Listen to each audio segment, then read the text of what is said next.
मुजफ्फरपुर से आपको बताएंगे, जहां तेजस्वी यादव ने एक ऐसा बयान दे दिया जिस पर सियासी हलचल काफी तेज हो गई है। तेजस्वी ने कहा कि वो बिहार के 243 सीट पर चुनाव लड़ेंगे और साथ ही ये भी कह दिया कि इस बार तेजस्वी को देखकर वोट दीजिएगा।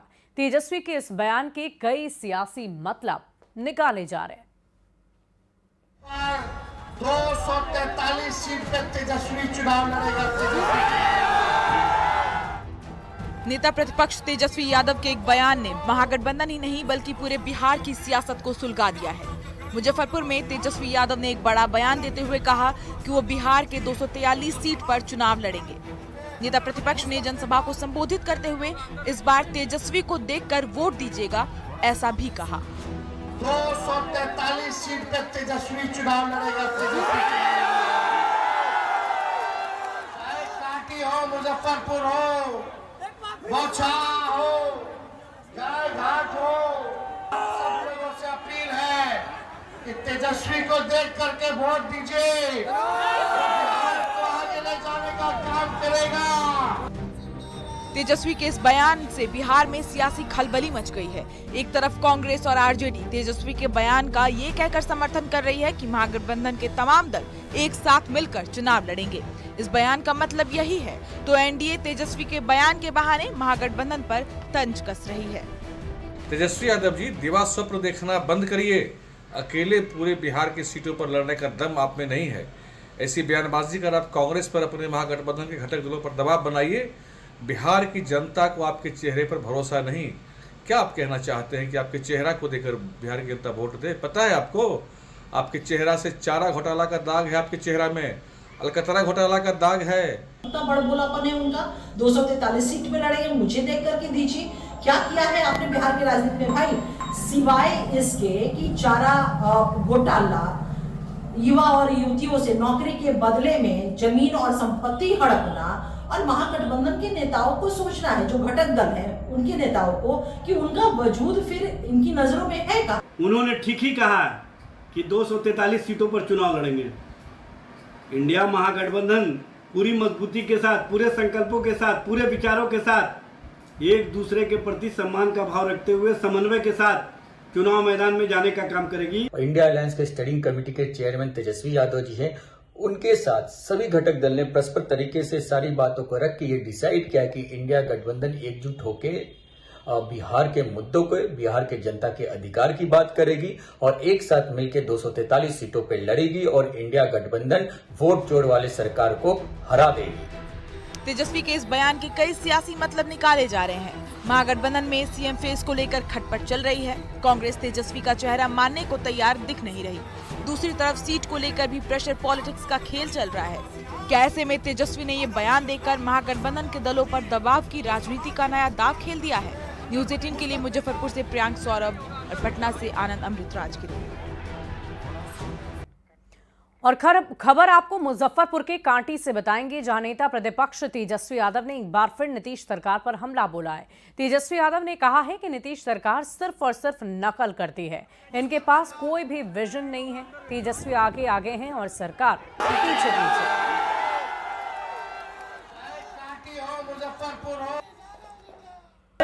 तेजस्वी आगे आगे, सरकार पीछे पीछे। अपना विचार, अपना विजन रख रहे हैं लोगों के सामने, लेकिन नीतीश जी और भाजपा के दोनों उप मुख्यमंत्री अपना तो विजन बताओ, तुम्हारा विजन क्या है? लेकिन ये जो 10,000 रुपया जो दिया जा रहा है, यह सरकार देगी, ये लोन के रूप में देगी। तेजस्वी जो देगा वो लोन के रूप में नहीं देगा, आर्थिक न्याय के रूप में देने का काम करेगा। और इस वक्त की बड़ी खबर आ रही है, पीएफआई की बिहार यूनिट का चीफ गिरफ्तार हो गया है। किशनगंज से पीएफआई सरगना महबूब आलम गिरफ्तार। एनआईए ने पीएफआई की बिहार यूनिट चीफ को गिरफ्तार किया है। फुलवारी शरीफ आपराधिक साजिश केस में गिरफ्तारी हुई है।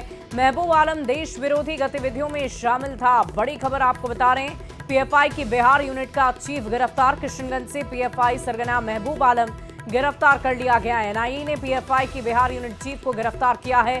फुलवारी शरीफ आपराधिक साजिश केस में उसकी गिरफ्तारी हुई है। और देखिए इस पूरी खबर के अधिक जानकारी के साथ न्यूज 18 संवाददाता शंकर आनंद हमारे साथ फोन लाइन पर जुड़ रहे हैं। शंकर, क्या जानकारी है?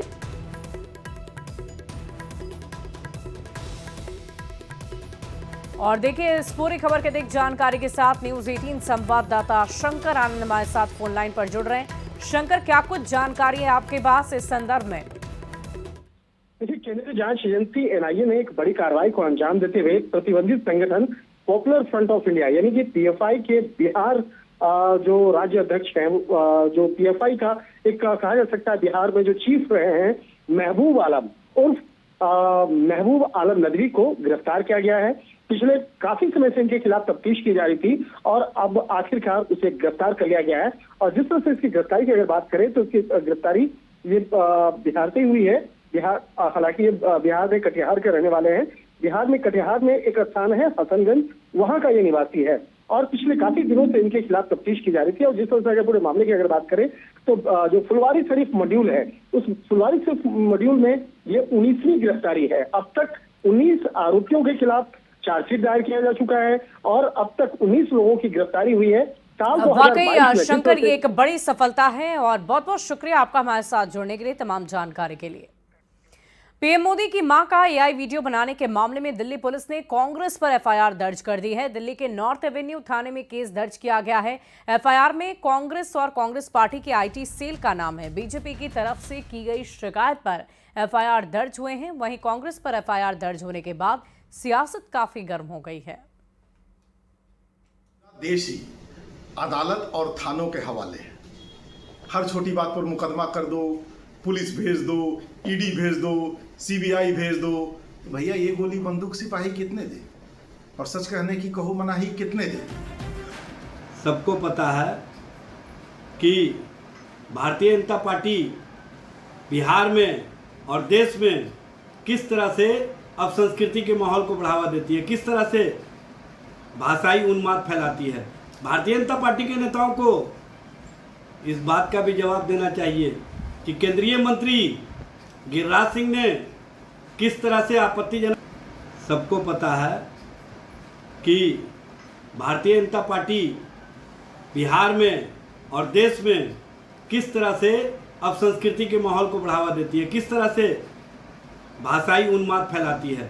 भारतीय जनता पार्टी के नेताओं को इस बात का भी जवाब देना चाहिए कि केंद्रीय मंत्री गिरिराज सिंह ने किस तरह से आपत्तिजनक भाषा बोला। कांग्रेस पार्टी ने अपने ऑफिशियल हैंडल से इतना घटिया और शर्मनाक एआई वीडियो नरेंद्र मोदी जी की माता के प्रति बनाकर यह साबित किया है कि इस पूरे घटनाक्रम के पीछे उनकी ही साजिश रही है। अब मामला दर्ज हो चुका है। ये सिर्फ पीएम की माता का अपमान नहीं बल्कि इस देश की करोड़ों माताओं और बहनों का अपमान है। देखिए, माँ वो अलौकिक शब्द है जिसके स्मरण और उच्चारण मात्र से मनुष्य की हर पीड़ा का नाश हो जाता है। माँ का मीम बनाना और माँ और बेटे के प्रेम पर मीम बना के मजाक बनाना, इससे ज्यादा दुर्भाग्यपूर्ण नैतिक पतन कांग्रेस का कभी नहीं हो सकता।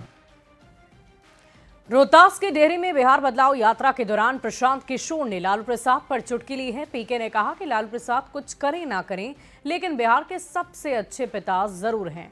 वो अपने 9वीं फेल बेटे को बिहार का राजा बनाना चाहते हैं, चाहे बिहार की जनता का बेटा पढ़ लिख कर चपरासी भी ना बन पाए। लेकिन लालू जी के चिंता बा कि हमार लड़का बिहार के राजा बनो। ये बात कहत अभी तो कुछ आदमी के बुझाता कि हम लालू जी के शिकायत करता नहीं। अरे ना रे भाई, हम तो लालू जी के तारीफ कर रहल बानी। लालू जी इतना अच्छा बात पालन, लड़का नौवा नहीं थे पास कैले, लेकिन चाहता हम कि बिहार के राजा बन जाओ। रउआ अपन दशा देख ली, राउ लड़का मैट्रिक पास कर ले लो, IAPA कर लिया। और इधर जगत गुरु शंकराचार्य स्वामी अविमुक्तेश्वरानंद सरस्वती जी ने सीतामढ़ी में सीता माता की जन्मस्थली का दर्शन और पूजन कर बिहार में सनातनी राजनीति का आगाज किया है। उन्होंने गौ मतदाता संकल्प यात्रा की शुरुआत की।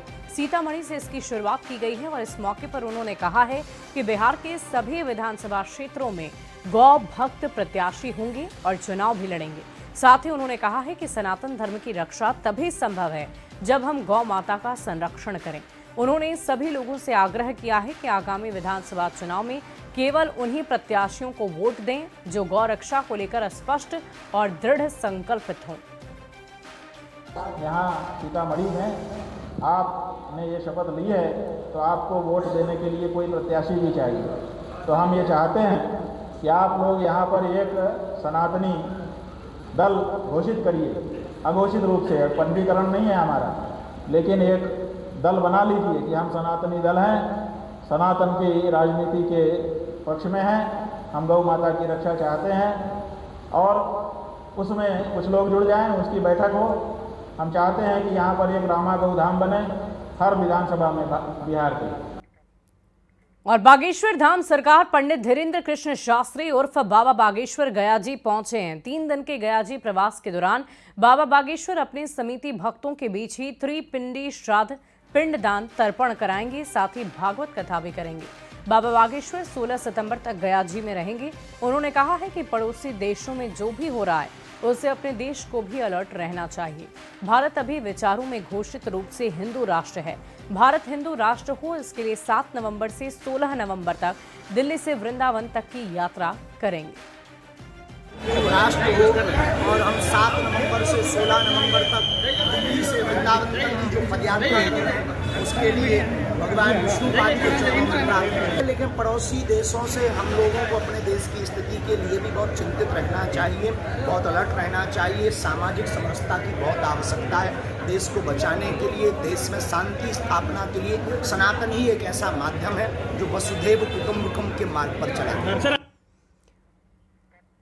और इसी बीच वैशाली से एक बड़ी खबर का रुख कर लेते हैं। बंद सूटकेस में महिला का शव मिला। आम के बागीचे में सूटकेस में शव मिला। धारदार हथियार से महिला की हत्या हुई। अज्ञात महिला का शव मिलने से इलाके में सनसनी फैल गई है। घटना स्थल पर ग्रामीणों की भीड़ जुट गई। सहदेई थाना क्षेत्र के चैनपुर बधेल की घटना बताई जा रही है। बड़ी खबर आपको वैशाली से बता रहे हैं, जहां बंद सूटकेस में महिला का शव मिला। और अगली बड़ी खबर गयाजी से है, जहां पुलिस की एस्कॉर्ट गाड़ी ही पलट गई। एस्कॉर्ट गाड़ी को ट्रैक्टर ने टक्कर मारी। हादसे में 6 पुलिसकर्मी जख्मी हैं। ग्रामीणों ने सभी को गाड़ी से निकाला। ट्रैक्टर ड्राइवर मौके से फरार हो गया है। शेरघाटी NHI पावर ग्रिड के पास यह हादसा हुआ है। बड़ी खबर आपको गयाजी से बता रहे हैं, जहां पुलिस की एस्कॉर्ट गाड़ी पलट गई है। तो गाड़ी को ट्रैक्टर ने टक्कर मार दी और तस्वीरें भी आप देख रहे हैं। हादसे में 6 पुलिसकर्मी के जख्मी होने की खबर है। और इधर बिहार में बीते 16 अगस्त से शुरू हुआ राजस्व महाअभियान का काम अब आखिरी चरण में पहुंच गया है। 20 सितंबर तक इस अभियान को चलाया जा रहा है और इसके बाद सभी आवेदनों के आधार पर जमाबंदी से लेकर उससे जुड़े तमाम तरह की गलतियों का सुधार भी किया जाएगा। जमाबंदी का बंटवारा किया जाएगा और अन्य सभी कार्य पूरे किए जाएंगे। 20 सितंबर के बाद भी राजस्व महाअभियान से जुड़े ये सभी काम अनवरत रूप से जारी रहेंगे। राजस्व एवं भूमि सुधार विभाग के अपर मुख्य सचिव दीपक कुमार सिंह ने इसकी जानकारी भी दी है। दीपक कुमार सिंह से बातचीत की है न्यूज 18 संवाददाता रजनीश कुमार। बिहार में 16 अगस्त से जमीन के कागजात को अपडेट करने के लिए राजस्व महाअभियान चल रहा है। ऐसे में क्या प्रगति है, सीधी बातचीत करेंगे हमारे साथ राजस्व विभाग के ACS दीपक कुमार सिंह हैं। सर, एक बड़ा अभियान चल रहा है बिहार में, कैसी प्रगति है? बहुत अच्छी प्रगति है और राजस्व महाअभियान का मूल उद्देश्य ये था कि लोगों के कागजात जो अपडेट नहीं थे, अभी भी पूर्वजों के नाम से जमाबंदी चल रही थी या परिवार का बंटवारा नहीं था, उन चीज़ों को, या ऑनलाइन जमाबंदी में चीज़ें छूटी हुई थी, तो हम लोगों की ये प्रक्रिया तो लगातार चलती रहती है। ऑनलाइन प्रक्रिया आज भी चालू है और आगे भी चालू रहेगी। 20 सितंबर के बाद भी चालू रहेगी हमारी ये प्रक्रिया। लेकिन फिर भी बहुत सारे लोग ऐसे होते हैं जो कि नहीं जा पाते, किसी साइबर कैफ़े में ऑनलाइन नहीं आवेदन कर पाते हैं। इसलिए हम लोगों ने अपने कर्मियों को गांव में भेजकर और पंचायत के स्तर पर शिविर कराकर उनसे केवल आवेदन लेने का कार्य हम लोगों ने किया है और उनकी जो जमाबंदी की कॉपी थी वो हम लोगों ने उन तक पहुंचा दी है जी, ताकि वो उसके आधार पे जो आवेदन उन लोगों ने दिया है अब हम उसको स्वयं से ऑनलाइन करेंगे अंचल कार्यालय में बैठकर और फिर उसकी प्रोसेसिंग करेंगे जी। ऐसा है कि ग्रामीण इलाकों के लिए, पंचायतों के लिए आपने एक बड़ा फैसला लिया था कि मुखिया सरपंच जो है वो तय करेंगे मृत्यु प्रमाण पत्र को लेकर, जो उत्तराधिकारी हैं उनके लिए, लेकिन जो नगर है वो अब सवाल पूछ रहे हैं कि नगर वालों के लिए कौन करे। देखिए, उसमें जो है वो ग्रामीण क्षेत्र में जो वंशावली निर्गत की जाती है वो सरपंच को अधिकार दिया गया है, और शहरी क्षेत्र में अभी तक अंचल अधिकारी करते रहे हैं अंचल कार्यालय से। इस संबंध में विचार विमर्श चल रहा था। हो सकता है निर्णय आगे कुछ किया जाए कि शहरी क्षेत्र में भी जो शहरी निकाय हैं हमारे नगर पालिका, या उनको किया जाए या पूर्ववत उसको अंचल अधिकारी के पास ही रखा जाए। और फिलहाल इस बुलेटिन